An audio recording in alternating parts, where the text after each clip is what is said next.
Shalom saudara dikasih Tuhan. Kembali kita akan melanjutkan pelajaran The Secret of 1 Yohanes.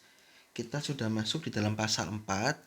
Ayat yang pertama itu kita sudah belajar. Yang pertama tentang jangan percaya setiap roh, tentang kekasih. Juga bagaimana ciri-ciri roh setan itu bekerja. Pertama dia hinggap, kedua dia merasuk dengan menghasilkan kerasukan yang terkendali maupun yang tidak terkendali.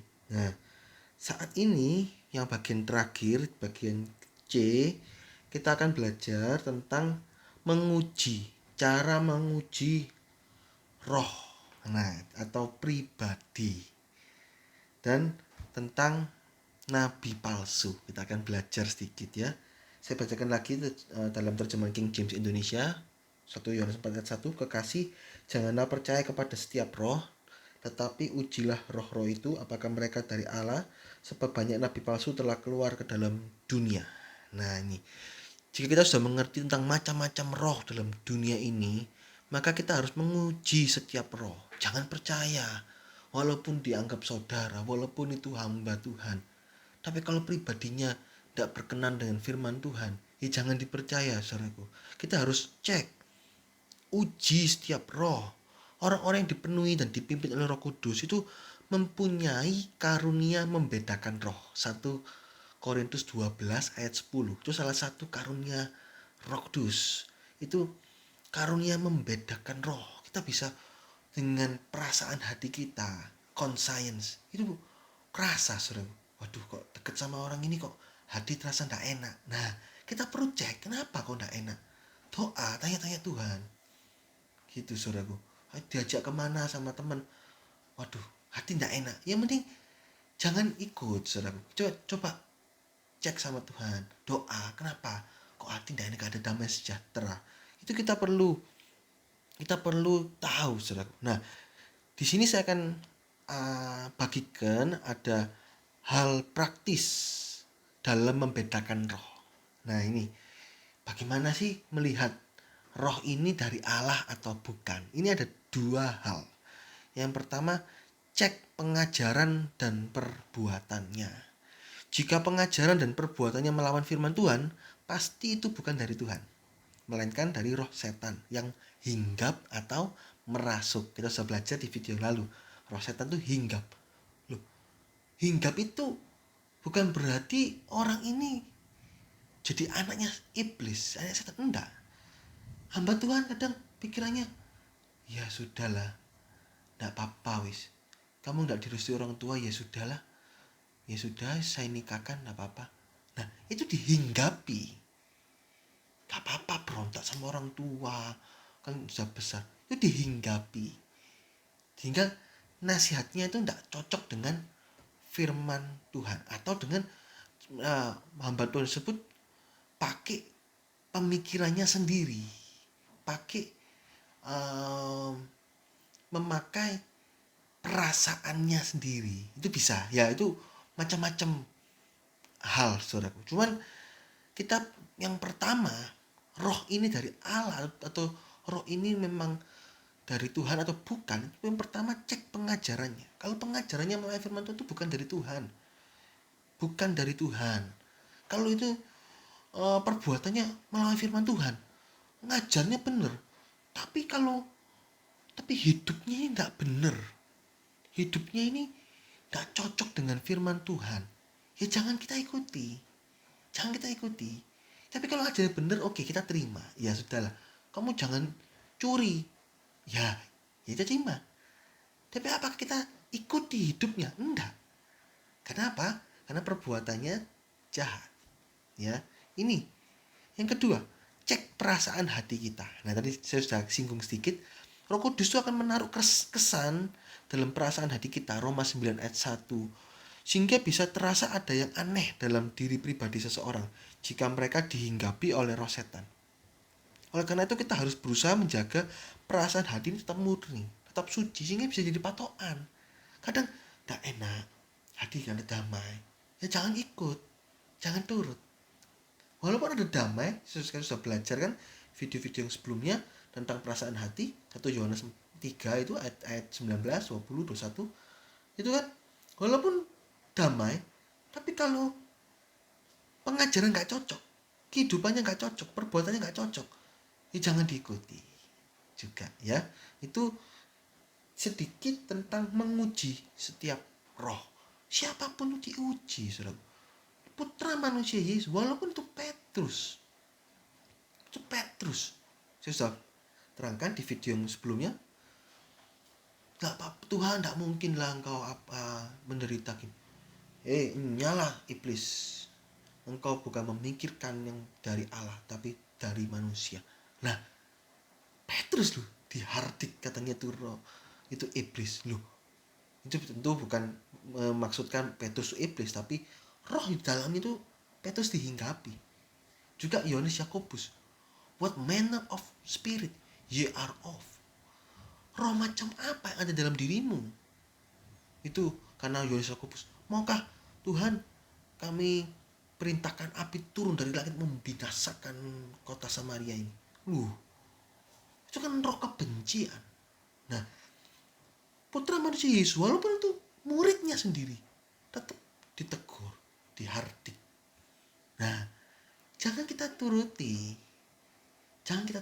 Orang Farisi, kata firman Tuhan, pengajarannya oke, baik, tapi perbuatannya nggak baik. Jangan dituruti. Pengajarannya oke lah, kita terima. Nah, ini saudaraku ya. Ada hamba-hamba Tuhan yang ngajarnya bener, tapi jalaninya nggak bener. Ya jangan diikuti. Itu pribadinya nggak cocok. Diuji, ini pribadi nggak cocok. Nggak bisa saya jadikan patokan. Tapi oke lah, dia kalau ngajar oke. Ya sudah, saya terima. Nggak boleh curi, harus jujur, oke. Walaupun hidupnya dia gak cocok, hidupnya dia curi, hidupnya dia bohong, berzina, ya kita gak usah ikuti. Itu saudaraku ya. Ini tentang membedakan roh. Oke, kembali di dalam 1 Yohanes 4 ayat 1. Konteks 1 Yohanes 4 ayat 1 itu tentang nabi palsu, karena ditutup dengan kalimat sebab banyak nabi palsu telah keluar dalam dunia. Jadi uji setiap roh karena banyak nabi palsu keluar. Nah, konteksnya di situ. Ini tentang nabi palsu yang telah keluar ke dalam dunia saat ini sehingga menyesatkan banyak orang. Oleh karena itu, kita jangan menerima mentah-mentah pengajaran dari orang lain. Apalagi pengajaran dari YouTube, dari macam-macam media online. Jangan langsung telan mentah-mentah. Kelihatannya bagus, kelihatannya menarik, kelihatannya lucu hamba Tuhan ini. Ya, jangan lihat lucu, seneng, perawakannya bagus. Bukan soal itu. Cara bawaannya enak, suasananya bagus, musiknya enak. Bukan soal itu yang kita lihat, tapi adalah pengajarannya. Walaupun bagus, tapi kalau pengajarannya bertentangan dengan firman Tuhan, ya jangan diikuti, jangan amin. Jangan, benar itu, jangan. Uji, saudara, uji.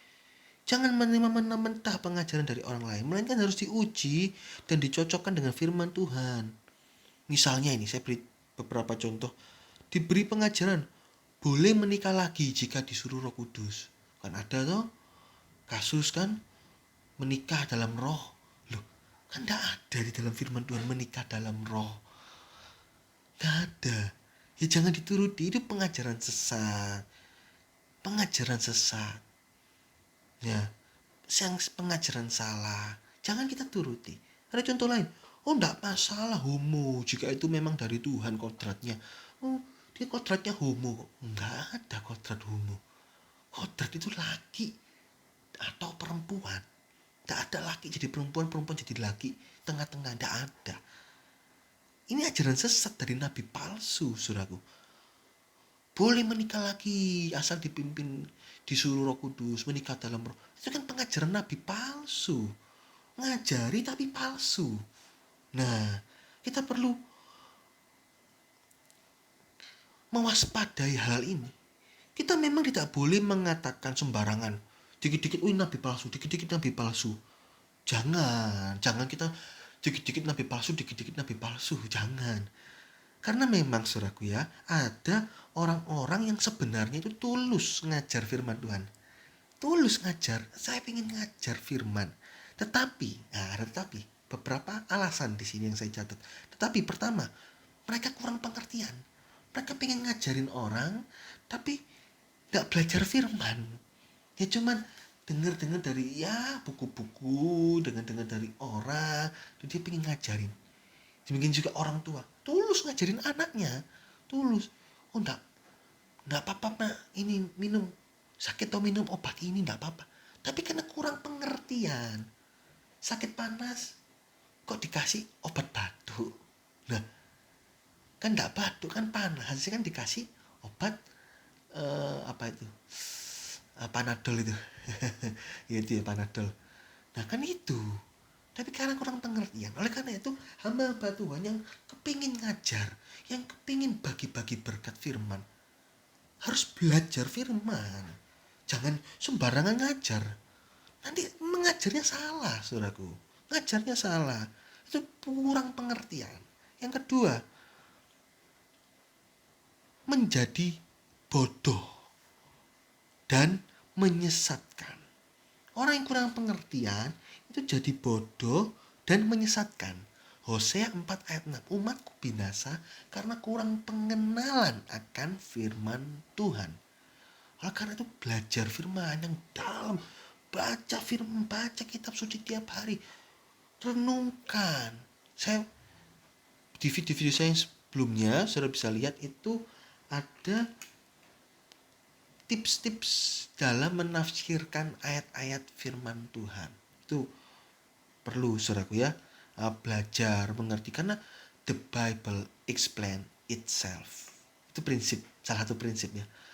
Firman Tuhan itu menerangkan dirinya sendiri. Jadi kalau nggak ada ayat pendukungnya yang sesuai konteks, jangan ditafsirkan ngawur. Jangan ditafsirkan menurut ilmu-ilmu psikologi, ilmu-ilmu dunia. Jangan. Firman Tuhan ditafsirkan berdasarkan ayat firman Tuhan yang lain. Itu saudaraku ya. Nah, orang-orang yang di dekatnya ini harus nasihati. Loh, Pak, kok salah ngajarnya? Kok keliru? Nah, orang yang ditegur ya harus mau, yang dinasihati harus mau nerima. Oh iya ya, salah ya. Iya Pak, cocok dengan firman loh. Oh iya ya, ya sudah, saya minta maaf. Saya akan perbaiki, saya akan perbaiki. Nah, saya akan ubah ajaran itu. Nah, itu saudaraku.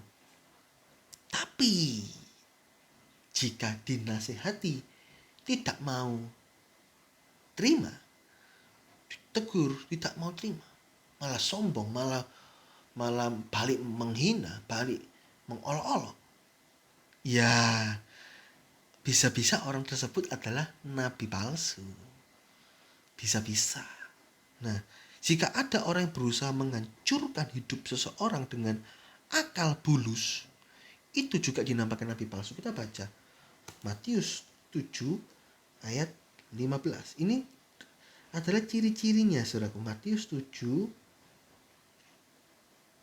ayat 15. Waspadalah terhadap nabi-nabi palsu yang datang kepadamu dengan menyamar seperti domba, tetapi sesungguhnya mereka adalah binatang, mereka adalah serigala yang buas.